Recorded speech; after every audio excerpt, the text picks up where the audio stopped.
नई आर्थिक नीति 1991 के बाद जो दूसरा यूनिट है हमारा यूनिट नंबर 3, जिसमें हम पढ़ेंगे भारतीय अर्थव्यवस्था के समक्ष प्रमुख चुनौतियां, जिसमें हमें पढ़ना है चार प्रमुख टॉपिक को, चार चैप्टर इसमें। मानव पूंजी निर्माण, ग्रामीण विकास, रोजगार और बेरोजगारी, पर्यावरण और सतत विकास। अब इन चार टॉपिक से मिला के एग्जाम में करीब से करीब 15 नंबर तक के क्वेश्चन आपके पूछे जाते हैं, और जिसमें एमसीक्यूज है, शॉर्ट क्वेश्चन है और लॉन्ग क्वेश्चन है। बेसिकली यहाँ से शॉर्ट क्वेश्चन ज्यादा पूछे जाते हैं, जैसे एक क्वेश्चन में 3-4 उसके पॉइंट होंगे, और ये चार टॉपिक से क्वेश्चन ऑप्शनल आते हैं। मतलब किसी दो टॉपिक के क्वेश्चन, दो चैप्टर के क्वेश्चन दे रखेंगे और करके, या तो आपको मानव पूंजी और रोजगार का दे रखा होगा, या फिर ग्रामीण विकास और पर्यावरण का दे रखा होगा, जहां पर आपको दोनों में से किसी एक टॉपिक पर करना होगा।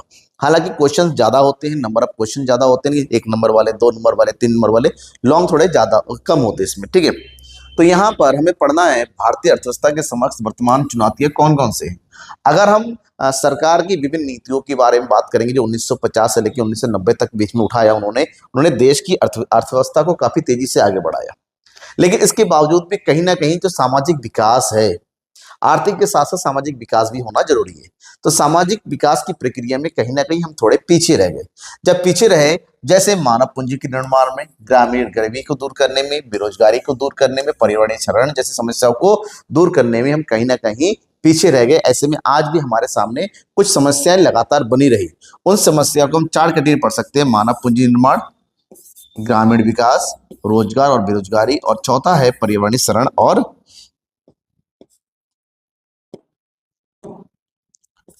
और सतत विकास किस प्रकार से होता है। ठीक है, यहाँ पर पॉइंट टू पॉइंट हर एक टॉपिक के बारे में बात करेंगे। चारों टॉपिक हमारे लिए जरूरी है। पहला है मानव पूंजी निर्माण, ह्यूमन कैपिटल फॉर्मेशन, जिसमें समझना है मानव पूंजी किसे कहते हैं। किसी भी अर्थव्यवस्था में वो व्यक्ति जो दक्ष है, मतलब अनुभव है, जिसके अंदर एक्सपर्टीज है, वो कौशल से परिपूर्ण है और देश की आर्थिक गतिविधियों में पूरी तरीके से वो इंगेज है, तो ऐसे व्यक्ति को हम मानव पूंजी कहते हैं। पढ़ा लिखा आदमी, एक्सपर्ट आदमी जो आर्थिक गतिविधियों को कर रहा है, तो उसे मानव पूंजी के नाम से हम जानते हैं। और वास्तव में देश में जो भौतिक संपत्तियां हैं उसको अगर छोड़ दे, तो सबसे जरूरी है मानव पूंजी का विकास करना। किसी भी देश में पॉपुलेशन कितना ज्यादा ये मैटर नहीं करता, मैटर इस बात का करता है कि वहां के लोग कितने ज्यादा जागरूक है, वहां के लोग कितने पढ़े लिखे हैं, वहां के लोग कितने अनुभवी है, और वहां के लोग कितने दक्ष है। जैसे हम एग्जांपल दे सकते हैं जापान की। जापान एक ऐसा देश है, छोटा सा देश है, समुद्र टापुओं का देश है, चारों तरफ समुद्री समुद्र है। हर साल उसमें हजारों बाढ़, हजारों जो है उसमें चक्रवात वगैरह आता रहता है। उसके बाद वो जापान जो है कैसा देश है? विकसित देश है। क्यों? क्योंकि वहां के लोग अपने आप को पूंजीगत रूप से सक्षम बनाया है, दक्ष है, कुशल है। और किसी भी देश में उत्पादकता तभी बढ़ती है जब वहां पर उत्पादन करने के लिए शिक्षा, स्वास्थ्य और कुशल विशेष रूप से होता है। तो जब हम शिक्षा पर निवेश करेंगे, स्वास्थ्य पर निवेश करेंगे, कुशलता के विकास पर निवेश करेंगे, तो मानव विकास का निर्माण होता है। तो हमें समझना होगा कि मानव पूंजी निर्माण किसे कहते हैं। मानव पूंजी निर्माण एक ऐसी प्रक्रिया है जहां पर व्यक्ति को दक्ष के रूप में कन्वर्ट किया जाता है। तो ऐसे में एक होता है मानव पूंजी, उत्पादक पर ध्यान केंद्रित करता है और आर्थिक दृष्टिकोण से आर्थिक विकास को सुधार करता है, जबकि मानव विकास मानव के समग्र कल्याण पर ध्यान देता है और सामाजिक साथ साथ जीवन की गुणवत्ता को सुधार करता है। तो मानव विकास का एक अंग है मानव पूंजी, और मानव पूंजी किसी भी देश की आर्थिक गतिविधियों का सबसे इंपॉर्टेंट और अहम हिस्सा है। अब अच्छे से अच्छे मशीन खरीद लो, बड़ी से बड़ी फैक्ट्री लगा दो, जब तक उन मशीनों को चलाने वाला बंदा जो है दक्ष नहीं होगा, स्किल नहीं होगा, तब तक उस मशीनों का कोई रोल नहीं होगा, नहीं काम करेगा। आप कितना भी बड़ा एआई जनरेट कर लो, उसमें अगर प्रॉम्प्ट सही ना हो, मुझे एक फोटो बनानी है तो प्रॉम्प्ट तो सही देना पड़ेगा। जब तक प्रॉम्प्ट नहीं दोगे, मतलब आदेश नहीं दोगे, तब तक आप वो एआई काम भी नहीं करेगा। तो मनुष्य का स्किलफुल होना, कुशल होना जरूरी है। तो मानव पूंजी और आर्थिक विकास के बीच में क्या है? किसी भी देश में बहुत जरूरी है। मानव पूंजी जितना ज्यादा विकसित होगा किसी देश में, देश का विकास उससे तेजी से होता है। क्यों? क्योंकि एक मानव पूंजी जो दक्ष होता है, कुशल होता है, पढ़ा लिखा होता है, वो नई तकनीक को आसानी से अपनाता है, उत्पादकता में सुधार करता है, नवाचार को बढ़ावा देता है और उत्पादन में दक्षता को बढ़ाता है। जैसे जापान, दक्षिण कोरिया जैसे देश, वहां के लोग कुशल है, वहां के लोग सक्षम है, वहां के लोग पढ़े लिखे हैं। ऐसे में उस देश की आर्थिक गतिविधि अभी कुशलता पूर्वक चलती है और वो कहीं न दूसरे देशों की तुलना में बहुत आगे है। मानव पूंजी निर्माण के स्रोत, किसी भी देश में मानव पूंजी का निर्माण किस प्रकार से होता है? तो मानव पूंजी के निर्माण के लिए सबसे इंपॉर्टेंट चीज है शिक्षा, एजुकेशन। जिस देश की शिक्षा व्यवस्था, शिक्षा प्रणाली बहुत ही उत्तम होती है, बहुत ही अच्छी होती है, उस देश में मानव पूंजी का निर्माण भी उत्तम, क्योंकि शिक्षा ही वो पहली सीढ़ी है जो इंसान को बताता है कि आपको क्या करना है, क्या करना है, कैसे करना है। अगर लोग पढ़े लिखे नहीं होंगे, लोग जागरूक नहीं हो पाएंगे, लोग स्किल नहीं हो पाएंगे, इसलिए पढ़ा लिखा होना जरूरी है। भारत में ये मामला थोड़ा गड़बड़ है। भारत में शिक्षा व्यवस्था है जो केवल क्वांटिटी को बढ़ाता है। भारत में छात्र बहुत है, भारत में डिग्रियां बहुत है, भारत में लोग पढ़ लिख जा रहे हैं, लेकिन उसमें समझ और पूंजी बनने की क्षमता डेवलप नहीं हो पाती है, क्योंकि बहुत ही त्रुटिपूर्ण और बहुत ही बेकार किस्म की शिक्षा व्यवस्था भारत में है। तो शिक्षा मानव पूंजी का सबसे महत्वपूर्ण स्रोत है जो व्यक्तियों को ज्ञान, कौशल और विश्लेषणात्मक क्षमता में सुधार करता है। शिक्षा ही है जो बताता है किस प्रकार से सोचा जाए, शिक्षा ही बताता है किस तरह से नवाचार किया जाए, शिक्षा ही बताता है किस तरह से व्यवहार किया जाए, शिक्षा ही बताता है किस प्रकार से आप किस कार्य को कर सकते हैं। ठीक है, तो इसका मतलब होता है शिक्षा लोगों को नई तकनीकों और आधुनिक उत्पादन तकनीकों को समझने में मदद करती है। लोग जितने ज्यादा पढ़े लिखेंगे उस देश में तकनीकी विकास भी उतना ही अच्छा होता है। स्वास्थ्य, शिक्षा के साथ साथ दूसरा सबसे इंपॉर्टेंट है स्वास्थ्य। अगर आप अच्छे स्वास्थ्य वाले हैं, आप हेल्दी है, तो डायरेक्टली आर्थिक गतिविधियों में, ठीक है, आप जो बीमार रहते हैं, पढ़े लिखे बहुत है लेकिन आप बीमार रहते हैं, आपका शरीर आपका साथ नहीं देता है, तो आप किसी काम के नहीं है। तो शिक्षा के साथ साथ स्वास्थ्य पर भी विशेष ध्यान देना पड़ेगा, और स्वास्थ्य पर ध्यान देने के लिए देश में अच्छे हॉस्पिटल, अच्छे मेडिकल फैसिलिटी, अच्छा टीकाकरण कार्यक्रम होना चाहिए, पोषण के कार्यक्रम होना चाहिए, और साथ ही स्वास्थ्य संबंधी जागरूकता भी समाज में फैलानी होती है। कार्य के दौरान प्रशिक्षण, ऑन द जॉब ट्रेनिंग। अगर जॉब लग जाती है, कोई बंदा काम कर रहा है, तो आगे फ्यूचर में ग्रोथ करने के लिए नौकरी के साथ साथ समय समय पर उसको कौशल सीखने के लिए ट्रेनिंग देने की भी आवश्यकता है। ट्रेन बताता है कि आप फ्यूचर के साथ नई चीजों के साथ कितने ज्यादा जुड़े हैं। लोग नई चीजों के बारे में नहीं समझेंगे, वो पुराने रह जाएंगे, वो डेवलप नहीं कर पाएंगे। प्रवासन, माइग्रेशन, कार्य के लिए, शिक्षा के लिए, कुछ नया सीखने के लिए स्थान परिवर्तन करने की प्रक्रिया को माइग्रेशन करते हैं, और ये भी बहुत जरूरी है मनुष्य को। अगर मुझे लगता है कि मेरा यहाँ पर डेवलप नहीं हो पा रहा है, मैं छोड़ के उस जगह जाऊंगा जहां पर मैं कुछ अच्छा सीख सकता हूँ, अच्छा कर सकता हूँ, तो माइग्रेशन बहुत ही जरूरी है पूंजी निर्माण के लिए।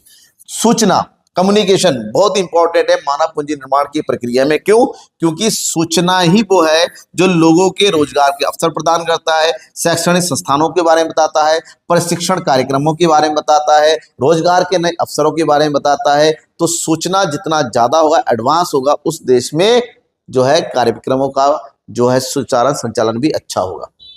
भारत में, हालांकि भारत बहुत बड़ा देश है, भारत में लोगों की कमी नहीं है, भारत वर्ल्ड का नंबर 1 पॉपुलेटेड कंट्री है, लेकिन उसके बावजूद भी भारत दुनिया के मानव पूंजी निर्माण के संबंध में बहुत ही पिछड़ा है। क्यों? क्योंकि यहाँ पर लोग डिग्री तो ले लेते हैं, यहाँ के लोग पास तो हो जाते हैं, लेकिन उनके अंदर क्वालिटी नाम की कोई चीज नहीं होती, जस्ट पास होना है।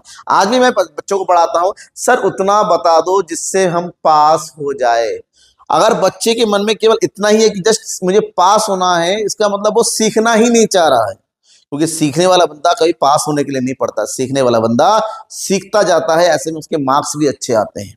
तो इसका मतलब ये हुआ कि इंडिया में पूंजी निर्माण बहुत सारी समस्या है, जिसमें सबसे पहला है भारत में जनसंख्या बहुत तेजी से बढ़ रही है।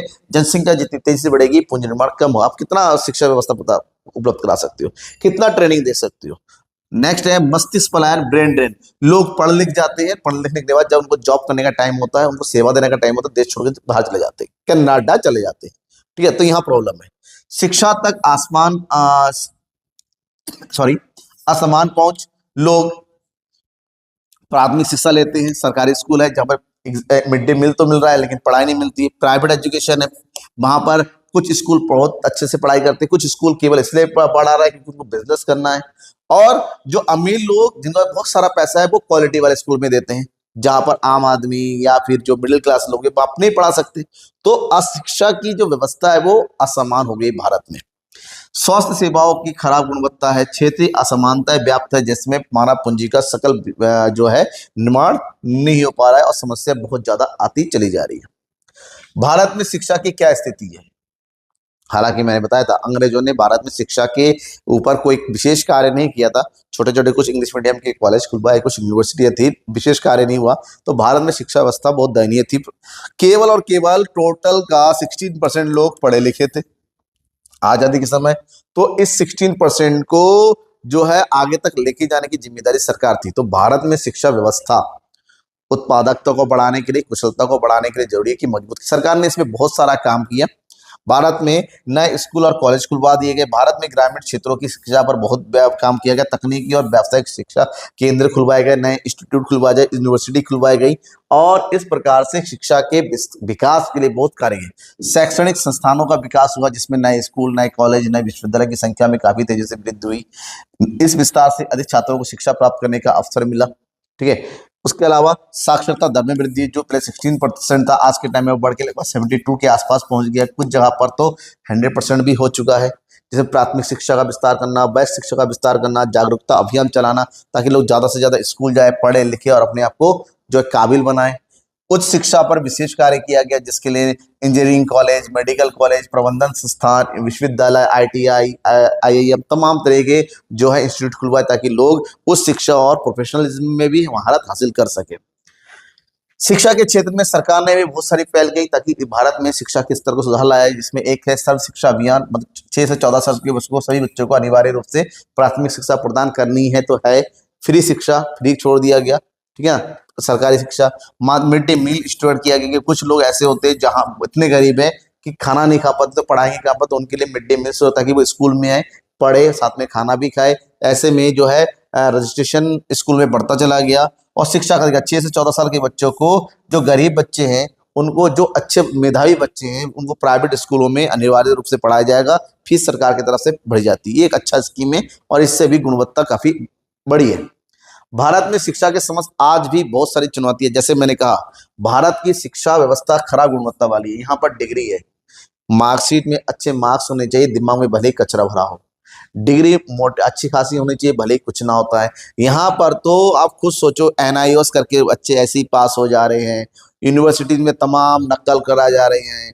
लॉ कॉलेज में लोग को कॉपी देख देख के, चीटिंग कर करके पास हो रहे हैं। तो सोचिए शिक्षा व्यवस्था की स्थिति कैसी है हमारे यहाँ पर। केवल जस्ट पास होना है, उसके लिए पैसे बिछा दिए जाते हैं, पर्ची बटा बांट दी जाती हैं। तो जहां नकल करके लोग पास होते हैं, जहां मास्टर मिलके नकल कर रहे हैं, बोर्ड चाहता है कि बच्चे पास हो जाए, CBSE बोर्ड वाले टीचर को कहते हैं कि भैया 23-24 नंबर आए तो 4-5 नंबर देके 27 कर दे, पास कर दे। तो जहां पर केवल पास होने के लिए पढ़ाया जाता है, लोग पास होने के लिए पढ़ते हैं, तो वहां की शिक्षा व्यवस्था कितनी खराब होगी कुछ सोच सकते हो। क्षेत्रीय असमानताएं हैं, बहुत सारा स्कूल कॉलेज है, कई जगह नहीं है। शहरों में बहुत अच्छे स्कूल कॉलेज बनाए गए, गांव एरिया में कोई बड़े स्कूल कॉलेज नहीं होते हैं। लैंगिक असमानता, महिलाओं को स्कूल जाने के लिए मना, लड़कियों के लिए स्कूल कॉलेज नहीं है, दूर दराज में भेजा नहीं जाता है। मस्तिष्क पलायन, जो लोग पढ़ लिख जाते हैं वो विदेशों चले जाते हैं, देश का विकास ऐसे ही नहीं हो पा रहा है। तो ये समस्या है भारत में। आर्थिक विकास के लिए शिक्षा के प्रमुख महत्व की बात करते हैं। अगर श्रमिकों की उत्पादकता बढ़ानी है तो शिक्षा जरूरी है। नवाचार और अनुसंधान को बढ़ावा देती है, रोजगार के अवसरों में सुधार करती है, गरीबी और असमानता को कम करती है, साथ साथ जीवन की समग्र अनुगुणवत्ता में सुधार करती है। क्योंकि शिक्षा ही वो हथियार है जहां पर हम अपने आप को इस काबिल बना सकते हैं कि आर्थिक और सामाजिक दोनों रूप से हम आगे बढ़ सके। ठीक है। और भारत में शिक्षा की व्यवस्था गुणवत्तापूर्ण नहीं है। यहाँ पर केवल मात्रात्मक शिक्षा प्रदान की जाती है। डिग्री लो, घर जाओ, नौकरी करो, दुम दबा के बैठ जाओ। फिर है दूसरा चैप्टर, ग्रामीण विकास। ग्रामीण विकास मतलब गांव, ग्रामीण एरिया का विकास की वो नीतियां, वो पॉलिसियां जो ग्रामीण क्षेत्र में लोगों की गुणवत्ता को सुधारने के लिए, लोगों की आय को बढ़ाने के लिए, कृषि को सुधारने के लिए लाई जाती है, उसको हम ग्रामीण विकास कहते हैं। ग्रामीण विकास से तात्पर्य ग्रामीण क्षेत्रों में रहने वाले लोगों की आर्थिक और सामाजिक परिस्थितियों में सुधार करना है ताकि उनका आय स्तर बढ़ सके। कृषि उत्पादकता बढ़ाना, रोजगार उत्पादन करना, आधारभूत संरचनाओं में सुधार करना, ग्रामीण गरीबी को कम करना, यही ग्रामीण विकास का प्रमुख आधार है। और जब, क्योंकि भारत एक ग्रामीण देश है, गांव का देश बोलते हैं भारत को, जब तक ग्रामीण क्षेत्र को नहीं सुधारेंगे तब तक भारत का विकास भी असंभव है। क्योंकि भारत की आत्मा गांव में बसती है। खेतों में बसती है। आज भी भारत की जनसंख्या का एक बड़ा प्रतिशत खेतों पर निर्भर है। तो गांव और खेत जब तक डेवलप नहीं होंगे तो भारत को कभी डेवलप नहीं कर सकता। कोई भी सरकार जब तक गांव और खेतों पर ध्यान नहीं देगी तब तक कितना भी आप नई नई फैक्ट्री बना लो, आधुनिकरण कर लो, डेवलप नहीं हो सकता। नेक्स्ट है ग्रामीण विकास के लिए महत्वपूर्ण है क्योंकि भारत की अधिकांश आबादी ग्रामीण क्षेत्रों में रहती है। कृषि लाखों लोगों को आजीविका प्रदान करती है और भारतीय गरीबी अभी भी व्यापक रूप से मौजूद है। इसीलिए ग्रामीण क्षेत्र का विकास बहुत ज्यादा जरूरी है क्योंकि ग्रामीण क्षेत्र में सबसे ज्यादा अशिक्षा, सबसे ज्यादा गरीबी, ठीक है ना, विद्यमान है और इनको सुधार करने की जरूरत है। ग्रामीण क्षेत्र के प्रमुख मुद्दों की अगर बात करते हैं, सबसे पहले कृषि विविधीकरण। ग्रामीण क्षेत्र में सबसे जरूरी है कि लोग केवल और केवल कृषि क्षेत्र में ही ना रहे, कृषि के साथ साथ जो दूसरे कार्य हो सकते हैं उनको भी करें। अगर ग्रामीण क्षेत्र के लोगों को, कृषकों को, ग्रामीण को अपनी आय बढ़ानी है तो सरकार को इस बात पे ध्यान देना पड़ेगा कि लोग अपने खेती के साथ साथ बागवानी, डेयरी, पोल्ट्री, मत्स्य पालन, ठीक है, इन सब पर भी विशेष ध्यान है क्योंकि खेतों के साथ इनको भी आसानी से किया जा सकता है। इनसे आसानी से उनकी आय बढ़ सकती है और जो जोखिम बना रहता है खेती से कहीं डूब न जाए वो नहीं रहता है, ठीक है। नेक्स्ट है ग्रामीण ऋण, सबसे जरूरी चीज है। हम सब कुछ करने के लिए तैयार है, करेंगे, पैसा कहां से आएगा? गांव के क्षेत्र में उधार, ऋण, कर्ज सबसे बड़ी प्रॉब्लम है। नॉर्मली बिजनेसमैन को, बड़े बड़े कंपनियों को आसानी से लोन मिल जाता है, लेकिन इनको ग्रामीण क्षेत्र के लोगों को छोटा कर्ज चाहिए होता है, 10,000, 5,000, 20,000, 50,000, 1 लाख, लेकिन यही लोन उनको नहीं मिलता है। बैंक वाले दुत्कार के भगा देते, सही तरह से बात नहीं पढ़ते। क्यों? क्योंकि अनपढ़ होते हैं। क्यों? क्योंकि इनके अंदर समझ कमी होती है। क्यों? क्योंकि ये सामान्य लोग होते हैं। क्यों? क्योंकि ये गरीब लोग होते हैं। तो ऐसे में ग्रामीण क्षेत्र के लोगों को ऋण की कमी हो जाती है और वे मजबूरी में उन लोगों के पास जाते हैं जिनको साहूकार कहते हैं, जो मोटी ब्याज दर पर इनको ऋण उपलब्ध कराते हैं। तो भारतीय ग्रामीण व्यवस्था का विकास करना है तो सबसे जरूरी है ग्रामीण क्षेत्र को ऋण की फैसिलिटी प्रोवाइड की जाए प्रॉपर। जैसे बीज और उर्वरक खरीदने के लिए उनको पैसे चाहिए, कृषि मशीनरी खरीदने के लिए पैसे चाहिए, सिंचाई की सुविधा दुरुस्त करने के लिए पैसे चाहिए, पशुधन खरीदने के लिए पैसे चाहिए, फसल विफल होने पर नए फसल घरेलू खर्चों को पूरा करने के लिए पैसे चाहिए। और जब ये पैसे नहीं मिलते कहाँ, तो उधार लेंगे क्योंकि उनके पास होते नहीं है। तो उनको छोटा पैसा चाहिए, बहुत बड़ा नहीं पैसा चाहिए। बड़े किसान भारत में बहुत कम है, ठीक है। जिनका जो बड़े किसान है उनको तो अरेंज कर लेते हैं, लेकिन छोटे किसानों को ऋण की आवश्यकता पड़ती है। तो ऋण क्यों चाहिए? क्यों? उनसे कृषि उत्पादन बढ़ाना है, आधुनिक तकनीकों को खरीदना है, फसल विफलता की सुरक्षा करनी है, ग्रामीण अर्थव्यवस्था के विकास करने के लिए ऋण बहुत ज्यादा जरूरी है। उधार पैसों की जरूरत नहीं, क्योंकि बिना पैसे के हम अपना घर नहीं चला सकते, वो अपना खेत कैसे उगाए। तो इसका मतलब होता है कि ग्रामीण क्षेत्र का ऋण बहुत ही इंपॉर्टेंट चीज है। और बात यह है कि ऋण की उपलब्धि कहाँ कहाँ से होती है। जब ग्रामीण क्षेत्र में ऋण उधार की बात करते हैं, ये दो स्रोत है, संस्थागत और गैर संस्थागत स्रोत। संस्थागत मतलब ये वो स्रोत है, इसमें वो चीज संस्थाएं आती है जो कहीं ना कहीं आरबीआई यानी कि देश की केंद्रीय बैंक के अधीन होता है, जो सरकार के द्वारा मान्यता प्राप्त होती है और नियमित रूप से ये लोग ग्रामीण क्षेत्र के विकास के लिए कार्य करते हैं। जिसमें सबसे पहला है वाणिज्यिक बैंक। वाणिज्यिक बैंक किसानों को कृषि की गतिविधियों को पूरा करने के लिए अल्पकालीन और दीर्घकालीन लोन प्रदान करती हैं। जैसे उनको ट्रैक्टर खरीदना है, उनको खाद खरीदना है, तो वाणिज्यिक बैंक से उनको, लेकिन वाणिज्यिक बैंक के ऊपर बहुत सारा दबाव होता है और इन्हीं दबाव के वो जो है ग्रामीण क्षेत्र के लोगों को ज्यादा महत्व नहीं देते। इसको दूर करने के लिए क्षेत्रीय ग्रामीण बैंक की स्थापना की गई। इनका केवल ग्रामीण क्षेत्रों के लोगों कृषि के कार्य हेतु, उनको दूसरे कार्य हेतु ऋण की उपलब्ध करनी है, जिसमें मध्यकालीन और अल्पकालीन ऋण है। सरकारी ऋण संस्थाएं भी उपलब्ध की, कोऑपरेटिव सोसाइटीज बनाई गई ताकि कम ब्याज दरों पर ऋण उपलब्ध किया जाए, उनकी आवश्यक सामग्री उपलब्ध, खाद वगैरह उपलब्ध कराया जाए। इसके अलावा नाबार्ड बनाया गया, जिसका काम है ग्रामीण क्षेत्रों में काम करे सभी संस्थाओं के बीच में जो है समन्वय बनाए रखना, ग्रामीण क्षेत्रों के विकास के लिए योजनाएं बनाना, ग्रामीण क्षेत्रों की आवश्यकता के अनुसार उनको जो है ऋण प्रदान करना। और नाबार्ड का पूरा नाम है राष्ट्रीय कृषि और ग्रामीण विकास बैंक, ठीक है। इसके अलावा ग्रामीण क्षेत्र के गैर संस्थागत, जब संस्थागत तरीके से उनको ऋण उपलब्ध नहीं हो पाती है तो संस्थागत जो भारत में प्राचीन समय से काम करते आ रहे हैं, जैसे साहूकार हो गया, व्यापारी कमीशन एजेंट हो गए, जमींदार हो गए, दोस्त हो गए, दुकानदार हो गए, या फिर दूसरे धनाढ्य लोग हो गए, ये लोग भी ग्रामीण क्षेत्रों में ऋण उपलब्ध, हालांकि ये संस्थागत नहीं होते, आरबीआई के अंडर में नहीं होते, इनका ब्याज दर ज्यादा होता है, लेकिन अच्छी बात है, इनके लिए किसी प्रकार के कागजों की जरूरत नहीं होती है, कम कागजी कार्रवाई से ये लोग ऋण उपलब्ध करा देते हैं। ग्रामीण क्षेत्र से संबंधित समस्या है, कौन कौन समस्या है? सबसे पहले समस्या है छोटे और सीमांत किसान, जिनका छोटे छोटे खेत है, इनकी इनकम कम है, गरीब है, उनको संस्थागत ऋण उपलब्ध नहीं हो पाता है। कुछ क्षेत्रों में गैर संस्थागत स्रोतों पर अधिक निर्भरता होती है। ग्रामीण परिवारों में वित्तीय जागरूकता में कमी होती है, वो पढ़े लिखे कम होते हैं, गरीब होते हैं, समझदार नहीं होते हैं, तो ऋण कैसे, कहाँ से, सरकारी योजनाओं के बारे में जानकारी नहीं होता है, तो इसका मतलब ये पीछे रह जाते हैं। जटिल प्रक्रिया बड़ी कठिन है, कागजी कार्रवाई बहुत ज्यादा होता है, तो ऐसे में उससे बचना चाहते हैं, और लास्ट में फिर कहाँ चले जाते हैं? साहूकारों को चंगुल में फंस जाते हैं। ग्रामीण क्षेत्रों में सुधार के क्या क्या उपाय किए सकते हैं? ग्रामीण बैंकिंग नेटवर्क को बढ़ाना होता है, स्वयं सहायता समूहों को बढ़ाना होता है, सूक्ष्म वित्त संस्थानों को बढ़ाना होता है, नाबार्ड को और अधिक मजबूत करना, ताकि ग्रामीण क्षेत्र के विकास पे वो विशेष रूप से बल दे सके। ठीक है, तो ग्रामीण क्षेत्र का विकास करना बहुत ज्यादा जरूरी है। अब ग्रामीण विकास के लिए गैर कृषि गतिविधि, कुछ ऐसी गतिविधियां भी जरूरी है कि वो केवल खेती पर डिपेंड ना रहे, खेत से जुड़े चीजों पर डिपेंड ना रहे, कुछ अलग, जैसे लघु उद्योगों को बढ़ावा मिलना चाहिए, ताकि वो छोटे छोटे उद्योग चला के अपना जीवन यापन कर सके, रोजगार की मात्रा बढ़े। हस्तशिल्प उद्योग हो गया, ग्रामीण सेवाएं हो गई, कृषि प्रसंस्करण उद्योग, इन सबको उद्योग लगा सकता है। ऐसे में उन उद्योगों से रोजगार भी बढ़ेगा, उनकी आय में वृद्धि होगी, और अच्छा खासा ग्रामीण विकास भी होता चला जाएगा। सरकार पे इस पे विशेष कार्य करने की आवश्यकता है। अब नेक्स्ट चैप्टर जो है थर्ड, रोजगार और बेरोजगारी, बहुत ही इंपॉर्टेंट चैप्टर है, और मैं आपको कहूँ इस चैप्टर को, हर एक टॉपिक को 100% गारंटी के साथ रट्टा मान लो, जैसा भी हो पढ़ लो, क्योंकि ये बहुत ही ज्यादा जरूरी और बहुत ही ज्यादा इंपॉर्टेंट चैप्टर है आपके एग्जामिनेशन के हिसाब से। तो इस चैप्टर से ऑप्शन हो या ना, इस चैप्टर से आपके क्वेश्चन बनेंगे, वो भी 6 नंबर के, गारंटेड है।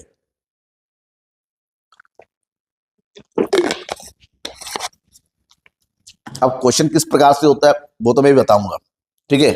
सारे क्वेश्चन जो एग्जाम में आ चुके हैं, पीवाई को, एमसीक्यू, वो सब आपको बताया जाएगा। अभी हमारे पास टाइम है, हर दिन आपको कुछ ना कुछ मटेरियल मिलेगा, आपको क्या करना है, मेरे साथ बने रहना है, ठीक है।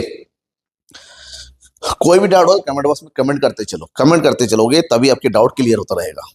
तो रोजगार क्या है?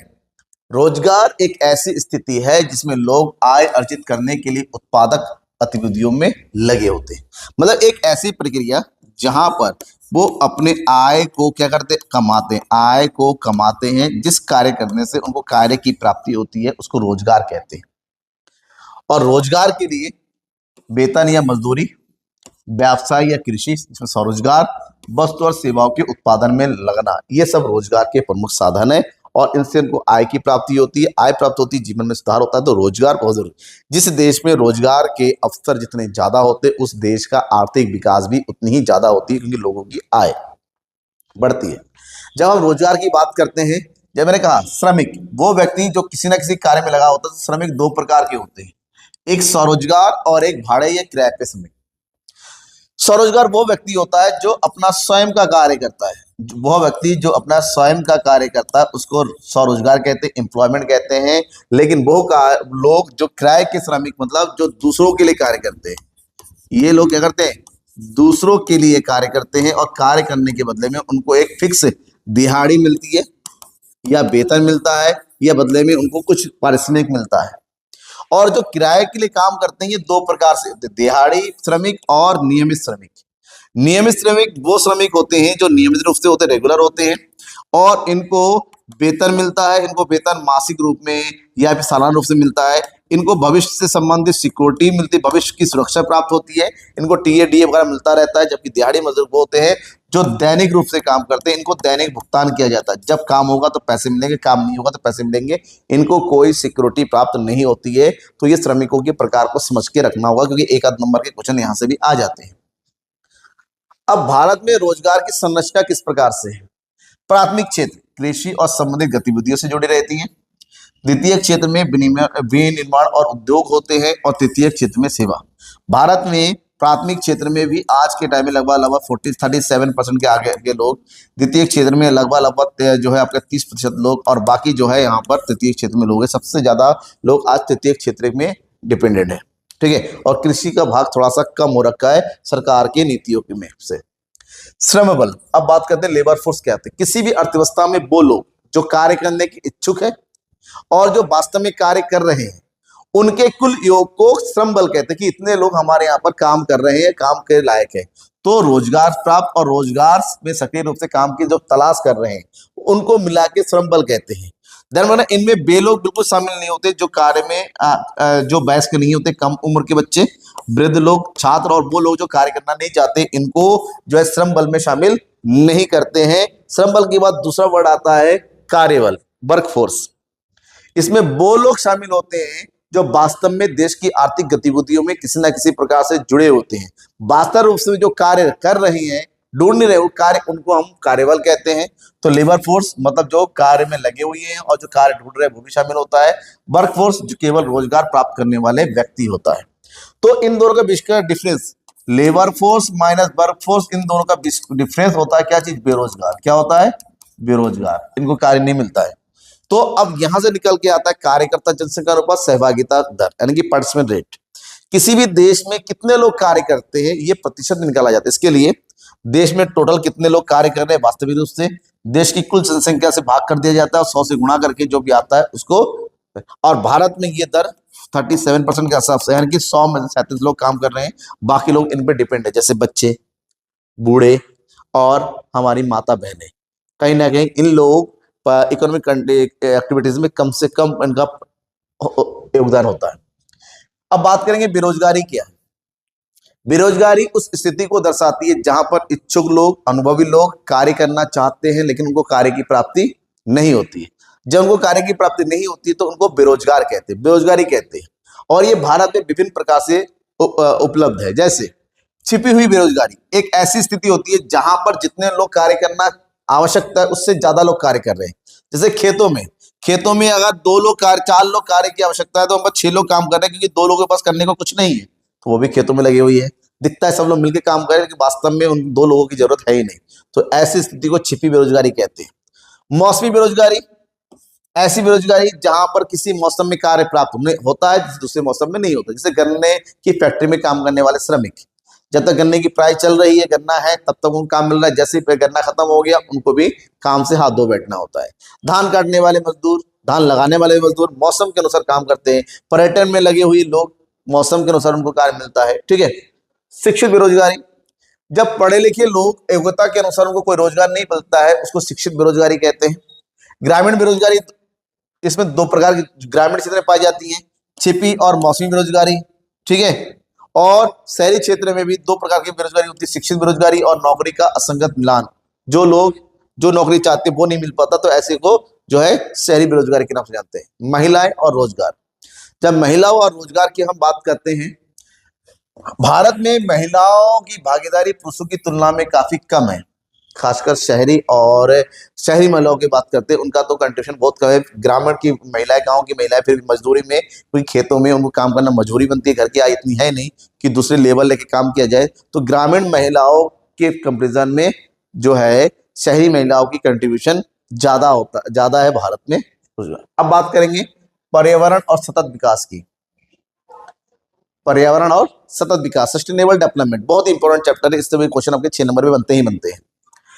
पर्यावरण में वे सभी प्राकृतिक संसाधन और पारिस्थितिक तंत्र शामिल होती है जो हमारे आसपास मौजूद होते हैं, जैसे वायु हो गया, जल हो गया, भूमि हो गया, वन हो गया, वन्यजीव, इन सब का मिला जुला स्वरूप हमारा क्या होता है? पर्यावरण कहलाता है। पारिस्थितिक तंत्र जहां बनती है, जहां पर सब लोग हमारे आसपास जो भी चीजें है वो सब पर्यावरण कहता है। लेकिन मनुष्य ने अपने आर्थिक गतिविधियों को इतना ज्यादा बढ़ाना शुरू कर दिया कि आज के समय में पर्यावरण को बहुत ज्यादा नुकसान पहुंच रहा है। इसलिए अर्थशास्त्र में पर्यावरण को जगह दिया गया ताकि अर्थशास्त्र के बच्चे समझे कि आर्थिक क्रिया के साथ साथ पर्यावरण को भी संभालना जरूरी है, क्योंकि सब कुछ हमें कहीं ना कहीं पर्यावरण से मिल रहा है, प्रकृति से मिल रही है। अगर प्रकृति का इसी प्रकार से हम दोहन करते चले जाएंगे, इसी तरह से हम उसका जो है एक्स्ट्रा यूज करते चले जाएंगे, एक समय ऐसा आएगा हमारे पास प्राकृतिक संसाधन नहीं होंगे, हमारी पृथ्वी खत्म होने के कगार पर आ जाएगी। तो मानव सभ्यता का अंत तभी से होना शुरू हो जाएगा। तो हमें आज ही सोचना पड़ेगा कि अगर मानव सभ्यता को जीवित रखना है, हमें आने वाली पीढ़ी को ही बचा के रखना है, तो यहाँ पर पर्यावरण को समझना जरूरी है।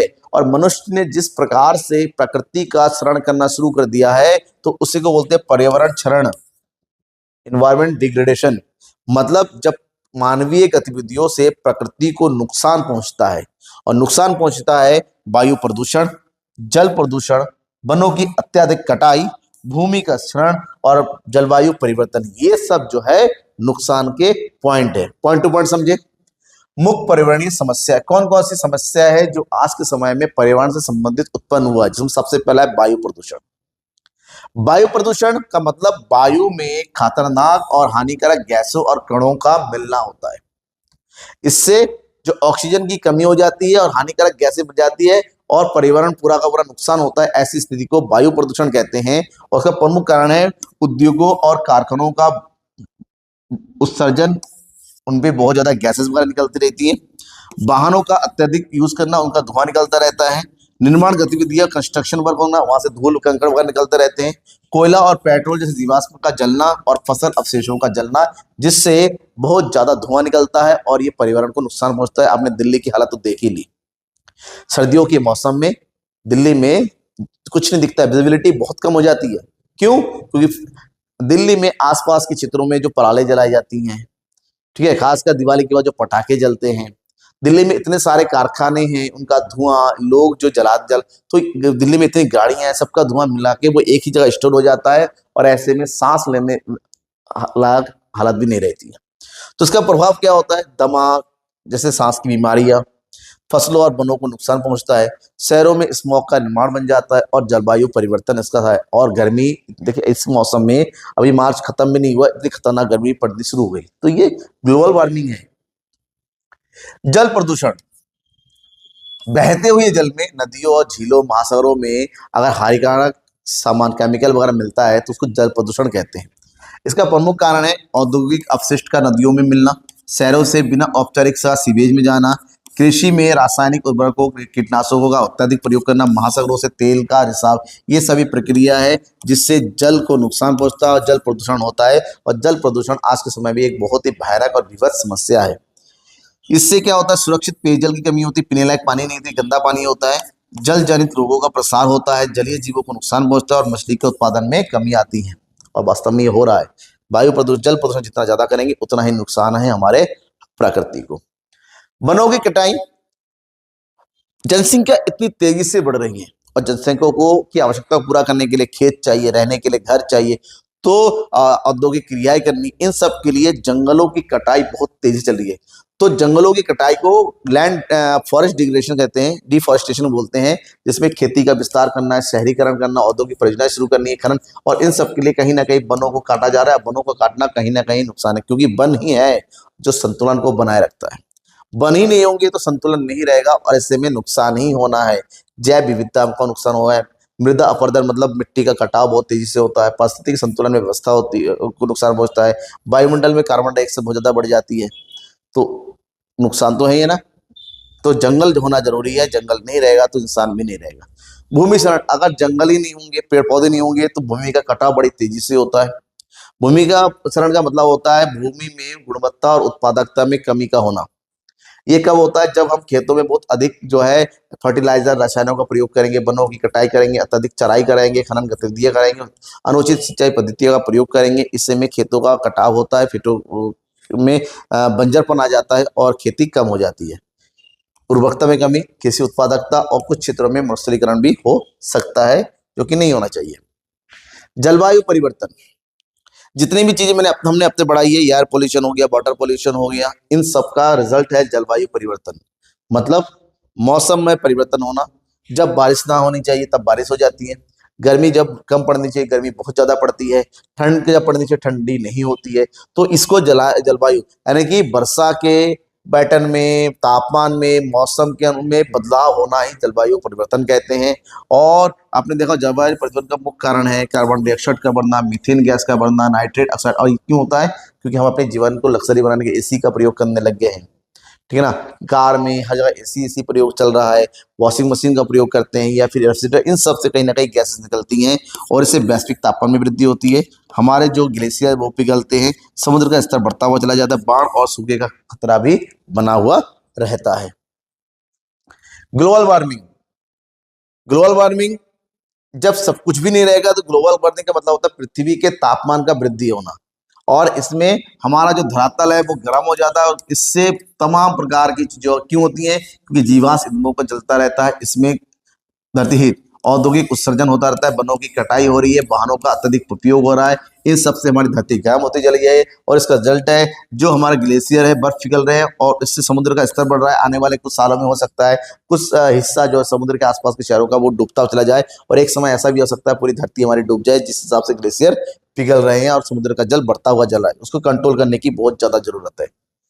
ओजोन परत का क्षरण, जब भाई ग्रीन हाउस गैस निकलेगा, ठीक है, क्लोरोफ्लोरो गैस निकलेगा, ओजोन परत एक ऐसा परत है जो एक सुरक्षात्मक कार्य करता है, जो सूर्य से आने वाली अल्ट्रावायलेट जो हानिकारक किरणें हैं उनको रोकने का कार्य करती हैं। लेकिन मनुष्य अपने धरती पे इस प्रकार से क्रिया कर रहा है, इस प्रकार के गैसों का उत्सर्जन कर रहा है कि इस लेयर को बहुत ज्यादा नुकसान पहुंच रहा है, और ये लेयर धीरे धीरे पतली होती चली जा रही है, उसका जो छेद है वो धीरे धीरे बढ़ता चला जा रहा है, जिससे अल्ट्रावायलेट रेज हमारी धरती पर आ रही है, इससे बहुत सारा नुकसान होता है। तो धरती के तापमान बढ़ता चला जा रहा है, ठीक है, और उसका कारण है refrigerator, aerosol spray, air condition, foam निर्माण, इन सब से जो है बहुत ज्यादा गर्मी का निर्माण हो रहा है, और ये हमारा ओजोन परत को नुकसान पहुंच रहा है। इससे होगा क्या, अल्ट्रावायलेट जो विकिरण है वो हमारे धरती पर आ जाएंगे, इससे त्वचा कैंसर, स्किन कैंसर, फसलों और समुद्रों को नुकसान पहुंचेगा, पारिस्थितिक तंत्र को हानि होगा, और कहीं ना कहीं इससे डायरेक्टली हम, हमारा समाज, सबको नुकसान पहुंचेगा। तो इन सबको बचाने के लिए एक ही उपाय है, सतत विकास, सस्टेनेबल डेवलपमेंट। विकास करें इस प्रकार से कि हमें हमारी जरूरत पूरी हो जाए, साथ साथ आने वाली जनरेशन को की भी जरूरत को हम पूरा सके, मतलब भविष्य को देखते हुए जो विकास अपनाया जाता है सतत विकास कहते हैं, जिसमें सौर और पवन ऊर्जा जैसे नवीनीकरण ऊर्जा का प्रयोग करना, स्वच्छ तकनीकों के माध्यम से प्रदूषण को कम से कम करना, वनीकरण और वन संरक्षण को ज्यादा से ज्यादा बढ़ावा देना, खाली जमीनों पर पेड़ पौधे लगाना ज्यादा से ज्यादा, पुनर्चक्रण अपशिष्ट प्रबंधन को प्रोत्साहित करना, सतत कृषि पद्धतियों को अपनाना, ऑर्गेनिक फार्मिंग करना, ये सब जो है पर्यावरण को बचाने के सबसे महत्वपूर्ण उपाय है। इसमें जरूरी है कि जैविक खेती को बढ़ावा दे, ऑर्गेनिक फार्मिंग, जैविक खेती मतलब ऑर्गेनिक फार्मिंग, ऑर्गेनिक फार्मिंग को बढ़ाना है ताकि खेतों में रसायनों का, उर्वरकों का, कीटनाशकों का कम से कम प्रयोग करके या फिर प्रयोग ना करके खेती को बढ़ाया जाए। इससे नेचुरल तरीके से प्राकृतिक पद्धतियों से खेती होगी, जो कि प्राचीन समय में चलता था, होता था। हालांकि उत्पादकता में थोड़ी कमी जरूर आती है, लेकिन इससे क्या होता है ना, इससे नई पद्धतियों के जन्म होने से सबसे इंपॉर्टेंट है हमारे पर्यावरण को फायदा मिलेगा, हमारे खुद के स्वास्थ्य को फायदा मिलेगा, क्योंकि इको फ्रेंडली और हेल्थ फ्रेंडली है। केमिकल का प्रयोग नहीं होगा तो पर्यावरण को भी नुकसान नहीं है, तो हमें भी नुकसान नहीं है, और दूसरा इस पद्धति के धीरे धीरे प्रयोग करते रहेंगे तो इसके लिए जैविक खाद की आवश्यकता पड़ेगी, कंपोस्ट की, हरी खाद, जैविक, तो इससे रोजगार का सृजन भी होता चला जाएगा, रोजगार के नए अवसर भी ओपन होंगे। तो इस चीज को बढ़ावा देने की जरूरत है, और इससे हमारा पर्यावरण बच सकता है, पर्यावरण बचेगा तभी हमारा अर्थशास्त्र और हमारा अर्थव्यवस्था भी बची रहेगी, ठीक है। तो ये चारों चैप्टर आपके लिए जरूरी है, चारों चैप्टर को अच्छे से पढ़िए, जो नोट्स मैंने बताए उसको अच्छे से एक बार देख लीजिए, और ये अपने एग्जाम में 100% गारंटेड है, आएगा ही आएगा ही आएगा। डाउट है तो पूछ लीजिए। Thank you and bye.